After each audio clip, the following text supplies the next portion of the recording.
Ассалаумағалейкум баршаңызға, қалайсыздар? Бүгінгі видеода біз алтын бойынша бүткіл секреттерді ашатын боламыз. Яғни мен Қуаныш, идеалист, өзімнің торговлямда қалай алтынды анализ жасаймын, қандай факторларға мән беремін, және алтын бойынша Қазақстанда ешкім айтпаған, ешқандай жерден шықпаған информацияны мен айтатын боламын. Сіздер любой жерден іздеп көрсеңіздер болады, бірақ сіздер алтын бойынша бұндай ақпарат таппайсыздар, грубосын айтқанда. Ал енді біз полностью графикке кеттік. Мынау бізде алтынның графигі, байқасаңыздар, брокер Forex.com. И бүгін бір сөзбен айтқанда алтын бойынша сіздерде сұрақ қалмайды. Қалай анализ жасаймыз, неге мән береміз, қандай активтермен бізде алтын SMT болады, и в целом алтынмен торговляға келгенде не маңызды. Вот соған тоқтала кетеміз. Ең алдымен қараңыздар. Біз графикте How USD деп іздеген кезде бізде өте көп график шығады. Осының ішінде мен сіздерге бірінші секрет. Әрқашан алтында Forex.com немесе басқа да Forex.com осындай графикпен қарайсыздар. Себебі 4 сағаттық таймфреймді ашатын болсақ, алтында бізде келесідей отличие бар. Байқасаңыздар, бізде график мұқиятымен беріңіздер, 18:00-де ашылады. Төмен жақта бізде уақыт тұр, немесе қоя салайын линия, 18:00-де тұр. Байқасаңыздар, бізде күндік графиктің ашылуы 18:00. Ал енді мен сіздерге осы графикті оаңдамен салыстырып көрсетемін. Оаңда бізде новая панельде осы плюсты басасыздар, оаңданы қоясыздар, настройкаға кіресіздер. Яғни графиктің настройкасына кірген кезде қазір свечи қоямыз, сол кезде сіздерге түсінікті болады. Яғни Forex.com мен оаңданың ашылу уақыты екі түрлі. Сол үшін әрқашан өзіңіздің анализге келгенде Forex.com-ды пайдаланыңыздар. Себебі баға бізде таза қозғалатын болады, чем оаңдадан қарағанда. Міне бізде настройкасы ашылды. Яғни стиль дегенге кіреміз, линия дегенде японский свечи деп ауыстырамыз. Яғни бір бастапқыда қараған кезде ешқандай отличие болмауы мүмкін. Бірақ бізде қазір How USD-ның графигін оаңдаға ауыстыратын болсақ, байқаймыз, бізде свечаның ашылу уақыты 17:00. Бір қарағанда ешқандай отличие жоқ сияқты болып көрінеді. Бірақ мен астыға Forex.com-ды қояйын, үстіге оаңданы қояйын. Сол кезде сіздерге отличие анық көрінеді. Мұқиятмен беріңіздер. Бізде оаңданың графигінде баға ашылған кезде кей жағдайда гэптер болады. Яғни апта ашылған кезде, күн ашылған кезде, мысалы. Қазір көрсетемін. Мына жақта анық көрініп тұр гэп. Ал бізде Forex.com-да онда гэп жоқ. То есть мына жақта да бізде гэп не? Оаңданың ашылған кезде Forex.com-да онда гэп жоқ. То же самое гэп. Яғни баға екі түрлі қалыптасады. Мұқиятмен беріңіздер. Бізде оаңдада минимум обновление болған жоқ.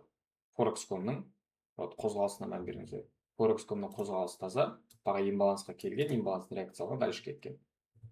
Оаңда то же самое, бізде баға имбалансты реакциялға, бірақ 4 сағаттық свечалардың ашылуы мүлде разница. Мұқиятмен беріңіздер. Каждый 4 сағаттық свечаға. Буквально каждый свечаға мән беріңіздер. Мұқиятмен берсеңіздер. Қараңыздар да. Мына свеча бізде оаңдада жоғары жақта ликвидность жинаған. Forex.com-ды одан кейінгі ликвидность жинаған.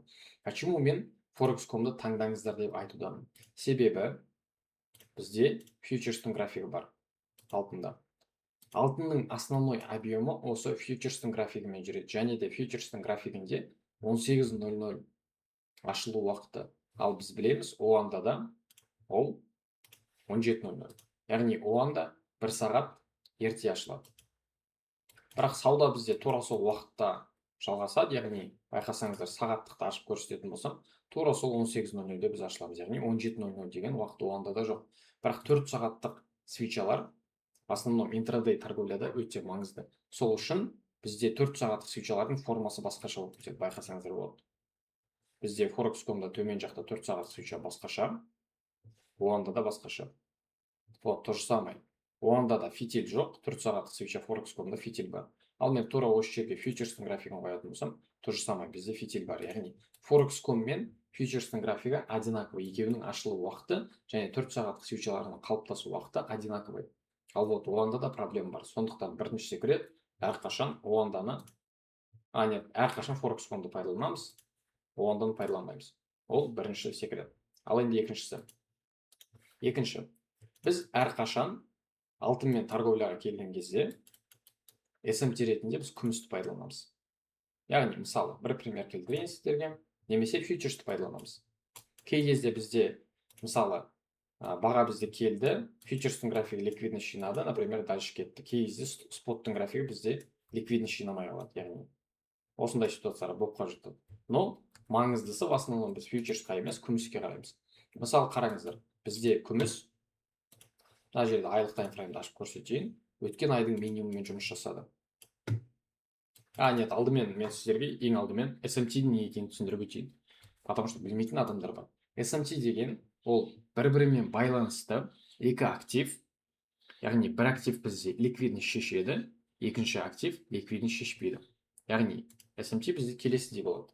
Яғни бір актив бізде ликвидность шешті, слом берді, дальше кетті. Яғни баға бізде таза қозғалды. Ликвидность шешілді, слом болды. Например, мына жақта бізде имбаланс болса, имбаланс тест жасалынды, дальше кетті. Ал екінші актив дәл осындай. Бізде ликвидность шешкен жоқ, дальше кетті. Біз екі активтен де сделка аша аламыз. Біз мына минимумда SMT болған минимумды және мына последний swing high обновление болғанды слом деп есептейміз. Мұқият, маңызды фактор слом деп есептейміз. Яғни осы жақта бізде имбаланс қалыптасатын болса, біз осы имбаланстан өзіміздің позициямызды аша аламыз. Бірақ маңызды дүние, ликвидность жинамаған актив таза қозғалмайды. Көп жағдайда бізде осындай пересвиптар болуы мүмкін. Яғни баға бізде қайтадан келіп, қайтадан ликвидность жинап, қайтадан кетіп қалады. Бұл маңызды. Сол үшін әрқашан ликвидность жинап, таза қозғалған активпен жұмыс істеген бізге тиімді.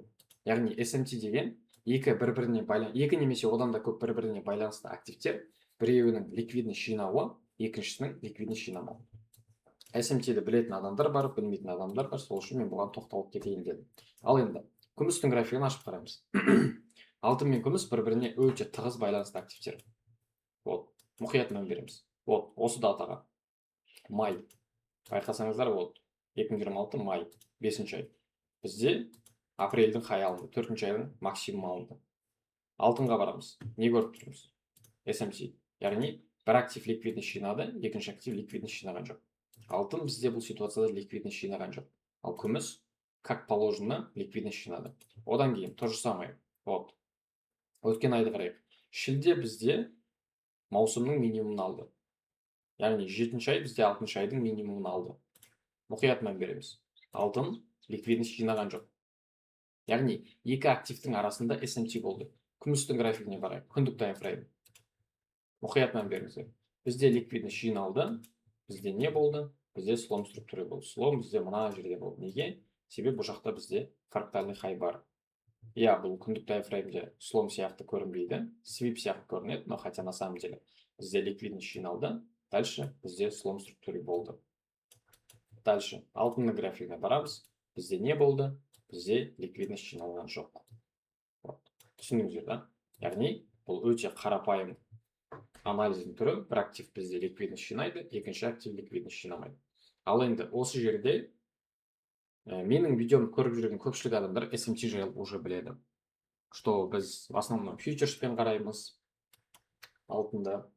Біз в основном күміспен қараймыз. Ал енді маңызды фактор, өте маңызды фактор. Менде мына жерде тұрған екі актив не? Байқасаңыздар, то же самое алтынның графигі.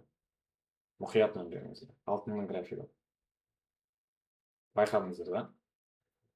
В основном мен қазіргі уақытта торговлямда пайдаланатын, яғни алтынды SMT ретінде қарастыратын тағы да екі актив бар. Екі маңызды актив бар. Олар да алтын. Сізде сұрақ туындауы мүмкін. Қалай пока біз алтын мен алтынды қарастырамыз деген сияқты. Бізде всегда әрқашан how USD-ның графигін қараймыз. Себебі алтынның долларға қатынасы, целом доллар ең мықты валюта болғаннан кейін біз алтын мен доллардың қатынасын қарастырамыз. Ал шындығында бізде доллардан да басқа валюталар бар ғой. Яғни SMT ретінде келгенде бізде в основном біз қарастырамыз how USD және hag USD. Яғни алтын, күміс. Дәл сол сияқты бізде әрқашан там доллардан бөлек қандай валюталар бар? Ол бізде евро, ол бізде фунт. Форекстағы мықты басқа валюталар. Ал енді біз хауға евроны қоссақ не шығады? Хау евро және хау GBP. Бізде осындай екі актив бар. Яғни, міне төмен жақта тұр. Алтын мен евроның қатынасы, алтын мен фунттың қатынасы. Қазір сіздерге полностью графиктің отличиясын көрсетемін. Және бұны біз қалай өзіміздің торговлямызды пайдаланамыз. Яғни, мен кеше айтқан секрет осы. Өте маңызды секрет. Қазіргі уақытта мен осы үш активпен өзімнің алтынмен торговля кезінде SMT қылып қарастырамын.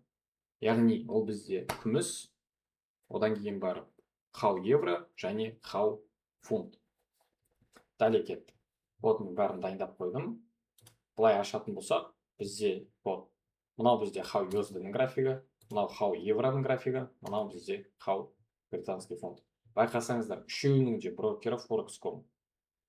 Мұқият мән беріңіздер. Оған таңдамаңыздар, проблема болады жаңа. Специально мен оған көрсетіп өттім, чтобы сіздерде проблема болмау үшін. Ал енді қараймыз. Хорошо, Кука. Үшеуі де алтын. Понятно. Біз бұны қалай пайдаланамыз деген сіздерде сұрақ туындауы мүмкін. Біз бұны келесідей пайдаланамыз. Мұқият мән беріңіздер. Яғни үш актив бізде бар. Бір қарағанда біз қандай кардинальный отличие көреміз. Мысалы, бұрын мен алтынмен сауда жасаған кезде примерно осы уақытта, яғни мартта, ол кезде мен бұл ақпаратты білген жоқпын. Менің басым қатты. Не үшін баға бізде мына ликвидностьті жинаған жоқ? Не үшін баға бізде бұл ликвидностьті жинаған жоқ? Себебі біз полностью лонговыймыз, баға коррекция жасады, ликвидность жинады, ешқандай шартовый қозғалыс жоқ. Но мен үшін ол кезде белгісіз бір себептермен баға бізде құлап кетті. Мен таки түсінбедім соны, басым қатты. Сол кезде менің бір таныс дос балам, бірге трейдингті бастағанбыз, сол маған айтты: Кука, алтында бізде басқа да графиктер бар, яғни хау евро, хау фунт. Бастан ол маған хау евроны айтты, хау фунтты мен өзім тауып алдым. Мұқият мән беріңіздер, мұқият. Бізде хау USD ликвидность жинаған жоқ. Хау евро, байқасаңыздар, бізде хау USD айдалада тоқтап қалды. Мына жақта тоқтап қалдық біз. Хау евро одан жақын шықты. Ал хау фунт, байқасаңыздар, бізде ликвидность жинады. Мұқият мән беретін. Түсіндіңіздер, да? Яғни, актив бізде ликвидность жинады. Актив бізде как положено ликвидность жинады. Значит, бізде не болды? Значит, бізде SMT болды. Яғни, екі активтің арасындағы корреляция. Екі бір-біріне тығыз байланысты активтің арасындағы корреляция. Мысалы, мен қазір осы жерге күмістің графигін ашатын болсам, күмістің графигі бізде вообще ликвидность жинаған жоқ. Яғни, максимум бізде міне, минимум бізде вообще айдалада. Бұл жерде, значит, мен алтын мен күмісті SMT ретінде қарастыра алмаймын. Маған бұл жерде уже басқа актив керек еді. И осы жерде мен хау GBP, британский фунт. Байқасаңыздар, бізде актив ликвидность жинады. Ал енді біз басқа да примерлерге келейік. Алысқа бармай қойып, осы жақында болған пример. Жаңа мен сіздерге көрсеттім. Күміс бізде өткен айдың минимумын шешті, алтын бізде өткен айдың минимумын шешкен жоқ. Мұқият мән береміз. Хау евроға мән береміз. Актив бізде не істеді? Актив бізде то же самое, ликвидность шешкен жоқ. Бірақ хау фунтқа біз мән беретін болсақ, актив бізде ликвидность шешіп тұр. Түсіндіңіздер, да? Яғни, бұл примерге қарасақ, бізде актив ликвидность шешіп тұр. Одан кейін тағы пример. Хау USD бізде минимуммен жұмыс істеп тұр. Мына минимуммен жұмыс істеп тұр, ешқандай закреп жоқ. Хау евро бізде минимуммен жұмыс істеп тұр, то же самое. Нет, бұл жерде закреп бар екен. Одан кейін хау фунт, байқасаңыздар, то же самое, ликвидностьпен жұмыс істеп тұр. Одан кейінгі жаққа мән беретін болсақ, нет, мен мына жерде шатасқан екенмін, бәсе, ойланып қалдым өзім. Хау USD бізде ликвидностьпен жұмыс істемеді. Хау USD ликвидностьпен жұмыс істеген жоқ. how евро ликвидностьпен жұмыс істеді, how фунт ликвидностьпен жұмыс істеді. Бәсе мен басында шатасқан екенмін, ничего, нормально. Ал енді мен бұл торговлямды қалай пайдаланамын? В основном осылай SMT ретінде қарастырамын. Енді біз 4 сағаттық таймфреймге кеттік. 4 сағаттық таймфреймге кеттік. 4 сағаттық таймфреймді аша салған кезде біз то же самое әрқашан SMT байқаймыз. Вот мен уже белгілеп қойғанмын. Байқасаңыздар, how USD-ның графигіне біз келетін болсақ, міне бізде актив ликвидностьпен жұмыс істеген жоқ. Ликвидностьпен біз жұмыс істемедік. How евроға келсек, то же самое. Біз ликвидностьпен жұмыс істемедік. Бірақ how фунтқа келгенде уже біз стоп, мен шатастым. How евро болды, ликвидностьпен жұмыс істеген жоқпыз. How фунтқа келгенде біз ликвидностьпен жұмыс істеп тұрмыз. Түсіндіңіздер, да? Яғни бір актив бізде ликвидность шешті, екінші актив бізде ликвидность шешкен жоқ. Одан кейін мұқиятына беретін дүние, how USD бізде ликвидность шешті, 4 сағат шеше байқасаңыздар, имбаланспен жұмыс істеді. How евро шешкен жоқ, how фунт шешкен жоқ. В основном бұндай бір тал свечаға қатты мән беріп жұмыс істемеңіздер. Ол зиян болып кетеді, бастарыңыз қатып кетеді. Лучше в идеале біз осындай үлкен таймфрейм, яғни үлкен қозғалыстарға мән беріп жұмыс істегеніміз өзімізге жақсы. Яғни мысалы қарасақ, бізде 4 сағаттық таймфреймде фрактал шешілді. 4 сағаттық таймфреймде шешілмеді, 4 сағаттық таймфреймде фрактал шешілмеді, 4 сағаттық таймфреймде фрактал шешілді, яғни баға ішкі ликвидностьпен жұмыс істеді. Бұл қандай мағынаны береді бізде? Байқасаңыз, бізде күміс алтын how USD мына имбалансқа барған жоқ. How евро то же самое, бұл имбалансқа барған жоқ, бірақ how фунт барып тұр бізде. Байқадыңыздар, да? Яғни бізде ребалансировка болды. Это значит что? Это значит алтын бізде мына жақтағы ішкі ликвидностьпен жұмыс істеді деген сөз. Осы жерде біз осы жақта LTF-те слом болса, позиция аша аламыз. Яғни давайте біз M15 таймфрейм көрейік.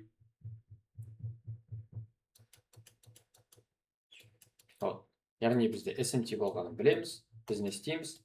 Бізде слом структура болған кезде, бізде слом структура мына жақта болған екен. Слом структура болды. Дәл осы жақта how фунтқа барады. Стоп.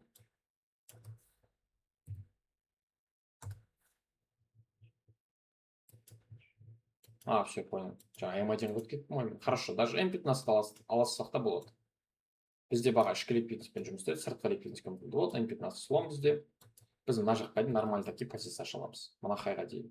Яғни біз бағаның имбалансқа келген күтпейміз. Вот мына жаққа дейін біз нормальды такие позиция ұстай аламыз. Вот. Ал біз how фунттың графигіне баратын болсақ, баға бізде таза қозғалды. Бізде как положено слом структура болды. Вот. Слом. Вот. Бізде имбаланс на позицияларға басшыңыздар. Вот так. То есть бұл жердің өзінде даже біз имбалансна сделкаға кіретін болсақ, либо сломна сделкаға кіретін болсақ, стопты мыналайға қойып, тейкті мына хайға қойып, біз нормаль таки өзіміздің әрімізді алып кетеміз. Егер бізде фиксированный именно ликвидностьқа өзіміздің тейкті қойсақ, 1-4 әр шығып тұр. Немесе біз өзіміздің тейкті соза аламыз. Вот мысалы 2-ге дейін, 3-ге дейін, немесе біз соза аламыз. Вот так. То есть в основном осындай үлкен таймфреймдерді біз осы ақпаратты пайдалана аламыз. Байқасаңыздар, баға бізде коррекцияға кетті. Баға бізде коррекция жасағаннан кейін, тут уже ешқандай SMT болмаған екен. Так, қарайық. Вот, тағы да бір SMT. Баға бізде ликвидность жинаған, мына минимумнан. Яғни, how USD жинамаған, бірақ мына жақта how фунт жинаған. Яғни, көп жағдайда алтын, яғни how USD бізде осы себеп бойынша ликвидность жинамай қалады. Ал байқасаңыздар, басқа активтер бізде ликвидность жинаған, как положено. Және де LTF-ті қарасаңыздар, SMT өте көп. Грубосын айтқанда SMT көп. Осылай сіздер ашып аласыздар, да? 2-3 экран, сонымен салыстырып отырасыздар. Өте ыңғайлы, өте қарапайым информация. Вот так. Яғни SMT ретінде біз не только күмісті қарастырамыз, но и бізде how евро және how фунт сияқты активтеріміз бар. Бұл бізге өте пайдалы ақпарат береді. И SMT ретінде бұны қарастырған удобно. В основном сол HTF-те.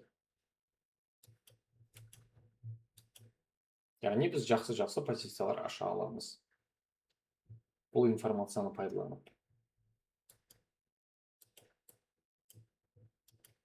Мысал, мына жақта алтын бізден балансқа барған екен, мына жақта то же самое, мына жақта бармай қалған екен.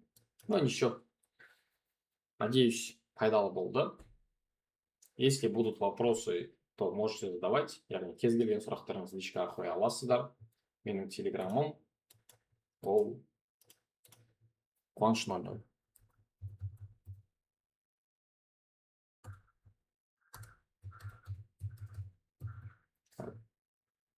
Қуаныш 00.